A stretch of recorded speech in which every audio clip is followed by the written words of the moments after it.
Welcome to Ray Windsor's Leadership Systems, where we try to help consumers understand how to select retailers and to help retailers understand how to be selected by the consumer. That, after all, is what they need.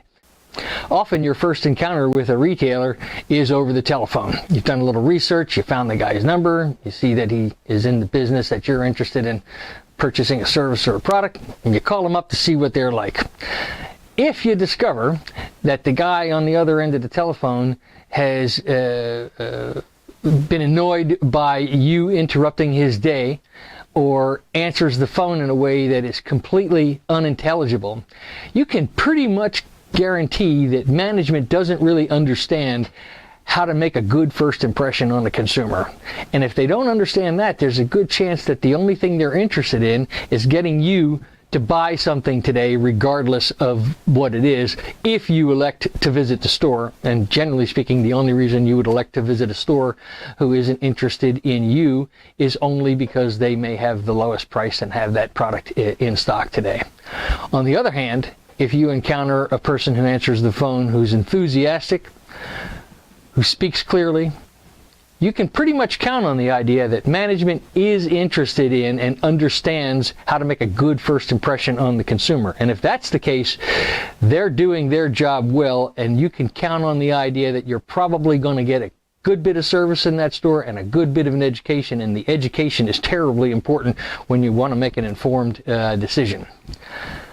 Sometimes your first encounter with the retailer is in the parking lot. And of course, we've all had this experience.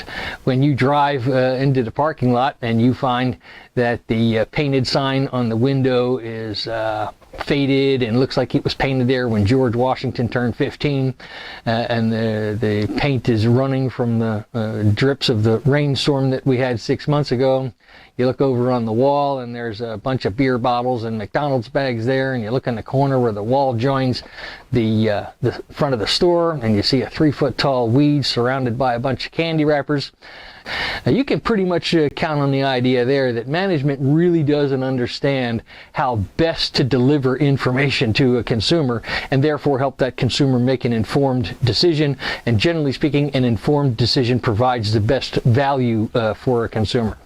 On the other hand, if you drive up to the store and you can see a well-organized parking lot where the parking spaces are clearly enumerated, all the lights work, the parking lot is clean, there's no screws in the front of the parking lot to give you a flat tire, then you can pretty much count on the idea that it's worth entering the store, because management understands a little bit about how to make a consumer begin to feel welcome. And if that's the case, they're paying attention to what a consumer wants and what a consumer expects. And that way you can probably get some good information from that store in which to make an informed decision. Think of it like, you know, when you were a kid and you were having company coming over your house this evening. All afternoon, your mom is running around, straightening out the pillows, dusting the shelves, cleaning up the glasses and the things that are around. The idea was she wanted to make sure that your company felt comfortable in her house and that her household respected your company. The retailer has the same obligation or the same responsibility to a consumer. You want to make sure that the consumer feels welcome and feels comfortable and feels like he belongs in that store.